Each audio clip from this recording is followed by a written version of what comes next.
Hello प्यारे दोस्तों, आपका स्वागत है अपने channel exam winner NCERT classes पर। आप कोई भी एग्ज़ाम क्रैक कर सकते हैं अगर आप एनसीईआरटी को अच्छे से स्टडी करते हैं।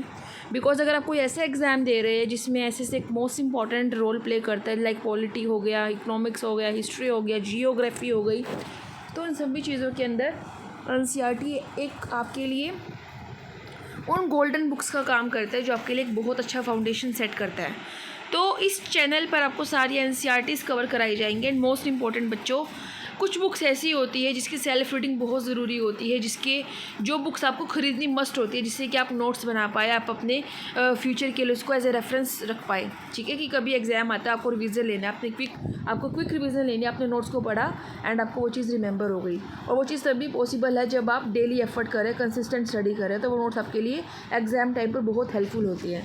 तो आपको मैं इस चैनल पर सब कुछ बताऊंगी कि आपको कौन सी बुक्स खरीदनी मैंडेटरी है। लाइक अगर आप इकोनॉमिक्स पढ़ रहे हैं तो 9-10 की बुक, 9 से हमारी इकोनॉमिक्स स्टार्ट होती है एनसीईआरटी में।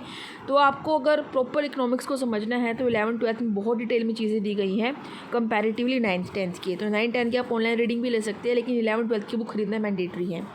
ठीक है, तो ऐसे ही जियोग्राफी 6 से 12 पढ़ना ज़रूरी है, हिस्ट्री 6 से 12 पढ़ना ज़रूरी है। बिकॉज आपकी 6th क्लास से एक तरीके से एंशियंट हिस्ट्री स्टार्ट हो रही है और ये हम सारी न्यू एनसीईआरटीज़ को पढ़ रहे हैं। ठीक है, सो आपको मैं नोट्स भी प्रोवाइड करूँगी अपने बिहाफ पर, जिससे कि आपको चीज़ों के साथ आप लिंक बना पाए। लेकिन सबसे पहले मैं आपको सारे चैप्टर्स रीड कराऊंगी, अच्छे से समझाऊंगी, उसके बाद ही आपको मैं नोट्स प्रोवाइड करूंगी, जिससे कि आपका एक लिंक बने। ठीक है, जो बच्चा ये सारी वीडियो स्टार्टिंग से देख रहा होगा उसको पढ़ते ही वे नोट्स समझ में आ जाएंगे। एंड आपको सिंगल पैनी तक देने की नीड नहीं है, सारे नोट्स बिल्कुल फ्री ऑफ कॉस्ट होंगे। आपको सिर्फ एक सब्सक्राइब करना है, एक बेल आइकन को प्रेस करना है और आपको वीडियो पेशेंस से सुनना है, इंटरेस्ट से सुनना है, तो आपको चीज़ें पक्का लाइफ टाइम के लिए याद रहेंगी। प्रीवियस लेक्चर हमने एंड किया था हड़प्पा पे, कि हड़प्पा जो है वो किस तरह की सिटी है, वो पाकिस्तान के अंदर है प्रेजेंट में। एंड वहाँ पर एक तरीके से सिटाडेल, इसको 2 पार्ट्स में डिवाइड किया गया है, सिटाडेल और लोअर टाउन। ये चीज़ें मैंने आपको प्रीवियस वीडियो में बताई थी। सिटाडेल की है ये भी मैंने आपको प्रीवियस पार्ट में बताया था। ठीक है, तो आप उसको ज़रूर देखिएगा। एंड हड़प्पा पाकिस्तान में तो है ही, इंदू रिवर के पास, जिसको इंदू वैली सिविलाइजेशन, सिंधु घाटी सभ्यता भी बोलते हैं। लेकिन ऐसी काफ़ी सारी सिटीज़ हमें हमारे इंडिया में भी देखने को मिली, जैसे धोलावीरा हो गया, लोथल हो गया, जहाँ पर हमें ये चीज़ें देखने को मिली। तो ये चीज़ें आपको मैं आगे फर्दर चैप्टर में बताऊँगी। लेकिन अभी हम बात करेंगे जहाँ पर हमने अपना चैप्टर एंड किया था, ग्रेट बाथ, जो कि एक स्पेशल टैंक है जो कि मोहनजोदड़ो में हमें मिला।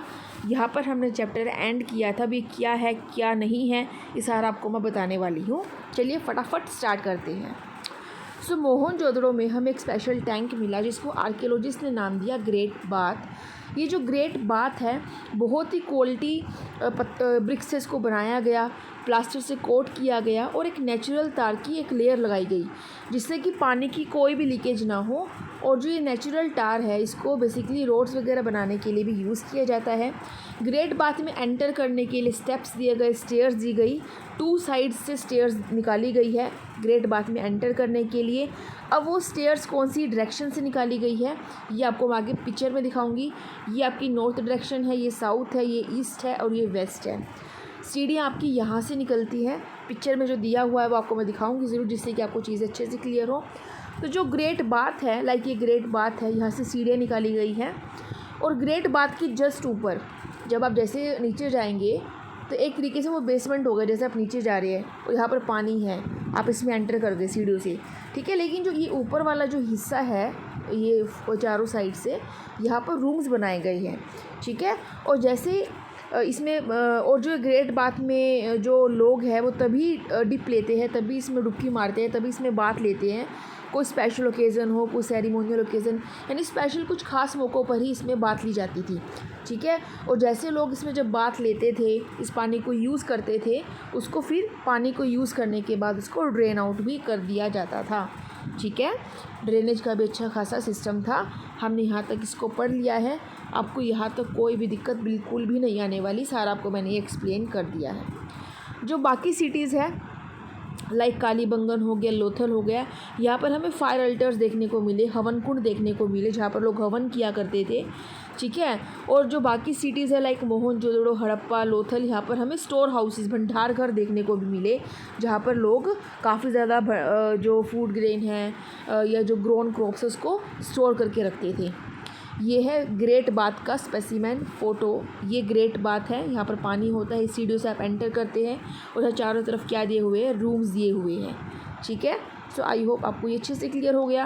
हमें किस तरह के घर देखने को मिले, बेसिकली जो हाउसेस हमें देखने को मिले हड़प्पा सिटीज़ के अंदर, वो 1 मंजिला या 2 मंजिला देखने को मिले। एक बहुत बड़ा हमें कोर्टयार्ड देखने को मिला, आंगन, और हर घर में हमें सेपरेट बाथिंग एरिया देखने को मिला और कुआं भी देखने को मिला। वेल का मतलब होता है कुआं, जो पानी को सप्लाई करता था, एक पानी को सप्लाई करने का मोस्ट इम्पॉर्टेंट सोर्स था। अगर आपसे क्वेश्चन पूछते हैं कि हड़प्पा के लोग कैसी ज़िंदगी जिया करते थे, वो अच्छी ज़िंदगी जिया करते थे, एडवांस, पिछड़ा हुआ नहीं था वो। जैसे आज सेपरेट बाथिंग एरिया होता है हर घर में, एक बड़ा आंगन होता है, रूम्स अच्छे से बनाए गए होते हैं। देखा जाए तो उस समय में भी चीज़ें वैसी ही थी जैसे आज है, बहुत बेहतर थी उस समय में भी पानी को ड्रेन करने का सिस्टम बहुत अच्छा था, ठीक है। तो कहने का मतलब है ऐसा नहीं था कि बहुत पिछड़े हुए लोग थे, बहुत एडवांस ज़िंदगी जिया करते थे, अच्छी ज़िंदगी जिया करते थे, ठीक है। सो काफ़ी सारे शहरों में तो हमें कवर्ड ड्रेन्स तक देखने को मिले, जिससे कि कीड़े मकोड़े ना हो, जैसे पानी उसमें से ड्रेन आउट हो, ठीक है। हर एक ड्रेन के साथ एक ढलान बनाया हुआ था, स्लोप बनाया हुआ था, जिससे पानी इजीली फ़्लो कर जाए, ठीक है, पानी कहीं पर इकट्ठा ना हो। और ड्रेन्स को स्ट्रीट गलियों के साथ भी कनेक्ट किया गया था कि सारा पानी घर से निकलकर गली में चला जाए, और जो छोटे छोटे ड्रेन्स है उसको बिगर ड्रेन के साथ कनेक्ट किया गया था। सारे ड्रेन्स को कवर किया गया था। ऑलमोस्ट इंस्पेक्शन होल्स को समय समय के साथ उसको क्लीन किया जाता था। तो यानी कहने का मतलब जो हाउसेस है, ड्रेन है, स्ट्रीट है, बहुत ही प्लानिंग के साथ, बहुत ही अच्छे एडमिनिस्ट्रेशन के साथ, अच्छी चीज़ समझ के साथ, चीज़ों के साथ ही सारी चीज़ें बनाई गई थी, ठीक है। अब बात आती है कि वहाँ के लोगों की ज़िंदगी कैसी थी। हड़प्पा के जो लोग थे, हड़प्पा शहर के, वहाँ के लोग काफ़ी बिज़ी रहते थे, ठीक है। बिज़ी कैसे रहते थे कि स्पेशल बिल्डिंग्स जो बनाई जाती थी उसको कैसे बनाना है, कैसे उसकी प्लानिंग करना, बेसिकली रूलर्स किया करते थे। जो रूलर्स होते थे ना, शासक, वो ना अपने लोगों को दूर दराज के एरिया में भेजते थे कि जाओ हमारे लिए मेटल इकट्ठा करो, प्रीशियस स्टोन इकट्ठा करो, जो भी उनको चाहिए था, राजा महाराजा को, ठीक है, जो भी रूलर्स को चाहिए था, ठीक है, जो शासन, जो अपना कंट्रोल चलाते थे, ठीक है। वो कुछ चीज़ें अपने पास भी रख लिया करते थे, जो वैल्यूएबल ऑब्जेक्ट्स जैसे ऑर्नामेंट्स हो गए, गोल्ड सिल्वर की कोई ब्यूटीफुल बीड हो गया। यहाँ पर स्क्राइब्स थे, उनको पता था कि हमें लिखना कैसे, हाउ टू राइट। वो हेल्प किया करते थे सील्स को प्रिपेयर करने में, ठीक है। उनको पता था कि हमें मटेरियल्स पर कैसे लिखना है। और कुछ चीज़ें तो ऐसी है जो सर्वाइव ही नहीं कर पाई, यानी ऐसी काफ़ी सारी चीज़ें हैं जिन्होंने स्क्राइबर्स ने लिखा उन पर, और वो चीज़ें काफ़ी लंबे समय तक सर्वाइव नहीं कर पाई। यहाँ पर बहुत एक्सपर्ट क्राफ्ट पर्सन थे जो तरह तरह की चीज़ें बनाया करते थे अपने घरों के लिए, वर्कशॉप्स के लिए। लोग दूर दूर तक ट्रैवल किया करते थे, ठीक है। किस लिए, किस रीज़न से वो ट्रैवल किया करते थे, रॉ मटेरियल सर्च करने के रीज़न से, ठीक है। हमें काफ़ी सारे टेराकोटाज, आर्कियोलॉजिस्ट को टेराकोटा टॉयज़ देखने को मिले, जिससे उस टाइम बच्चे खेला करते होंगे। तो आप ये देख सकते हैं, ये है ड्रेनेज का सिस्टम, ये है कुआं, ठीक है, वेल, जो पानी का मोस्ट इम्पॉर्टेंट सोर्स है।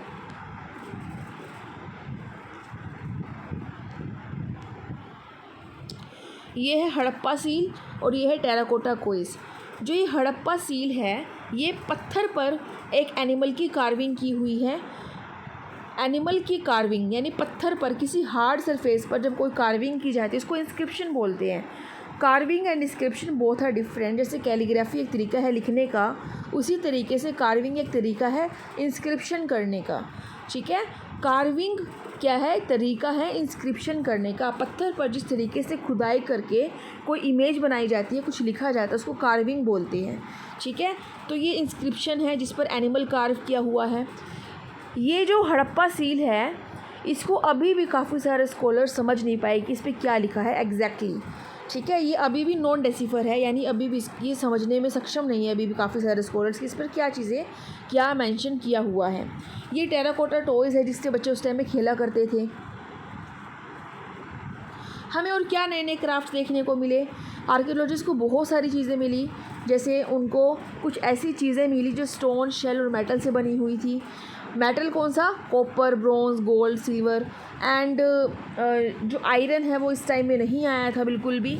आयरन की डिस्कवरी अभी नहीं हुई थी, आयरन बाद में आया था, ठीक है, आयरन अभी नहीं आया था। कॉपर ब्रॉन्ज का बेसिकली यूज़ किया जाता था टूल्स को, वेपन्स को बनाने के लिए, उसके ऑर्नामेंट्स और वेसल्स भी बनाए जाते थे। लेकिन गोल्ड, सिल्वर का सिर्फ यूज़ ऑर्नामेंट और वेसल के लिए ही किया जाता था और किसी चीज़ के लिए नहीं, ठीक है। यहाँ पर हमें बहुत सारे बीड्स, वेट्स, ब्लेड्स देखने को मिले। ये कुछ इसी के ही स्पेसिमेन दिए गए हैं, ठीक है। जैसे ब्यूटीफुल जो बीड्स का यूज़ किया गया है, जो बीड्स है वो कार्नेलियन की बनी है, जो बहुत अच्छा रेड स्टोन है।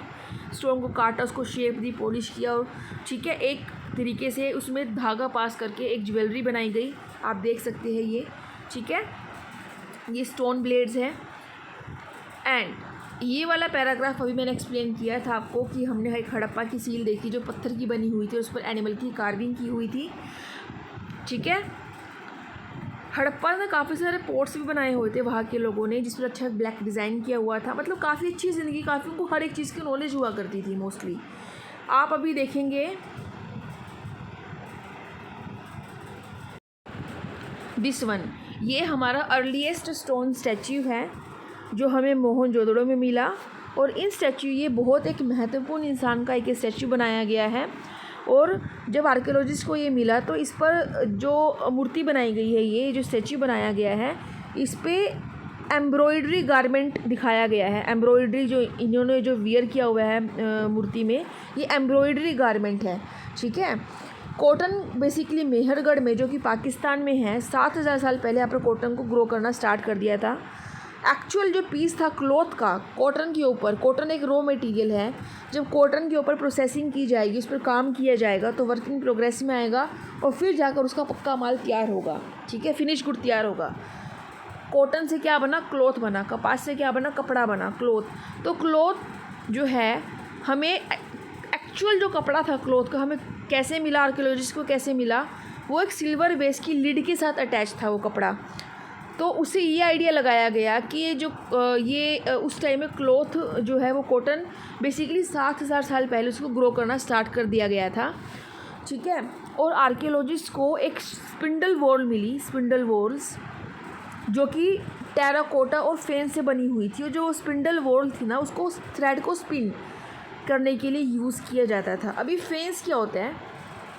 जैसे स्टोन हो गया, शेल हो गया, ये प्राकृतिक मिलते हैं, नेचुरली मिलते हैं। लेकिन फेंस एक आर्टिफिशियल प्रोडक्ट है बच्चों। फेंस नेचुरली मिलने वाली चीज़ नहीं है, फेंस एक आर्टिफिशियल चीज़ है जो प्रोड्यूस की जाती है।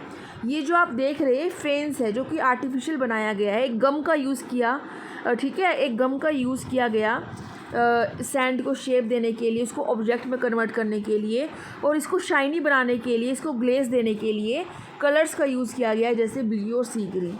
और इस फेस का यूज़ किया जाता है बीड्स बनाने के लिए, बैंगल्स, ईयरिंग्स और टीनी वेसल्स बनाने के लिए, ठीक है। आगे हम बात करते हैं।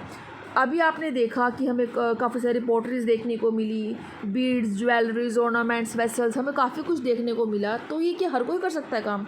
नहीं, ये सिर्फ काम स्पेशलिस्ट का होता है। स्पेशलिस्ट मतलब वो बंदे जो ट्रेंड होते हैं इन तरह के कामों को करने के लिए।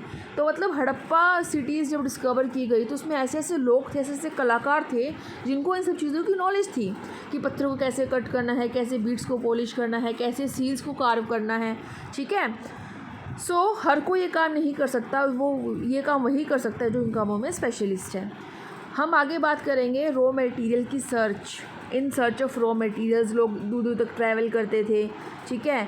अब ये सारा हम डिटेल में करेंगे नेक्स्ट पार्ट के अंदर, नेक्स्ट लेक्चर में, क्योंकि अब वीडियो बहुत लंबा हो जाएगा अगर मैंने आपको चैप्टर कराया। ये वाला पार्ट अगर मैंने आपको कराया तो ये पार्ट हम नेक्स्ट वीडियो में कंटिन्यू करेंगे, कोई दिक्कत नहीं है। यहाँ तक कोई भी डाउट है तो you can type in comment section बच्चों, and I will resolve your doubt. So don't worry, आप सारी क्लासेस देखिए, अच्छे से समझिए, कोई डाउट है तो पूछिए, नोट्स भी आपको पक्का दिए जाएंगे। सो मिलेंगे हम नए लेक्चर में नए पार्ट के साथ। Till then, thank you so much for watching this video, take care, bye bye.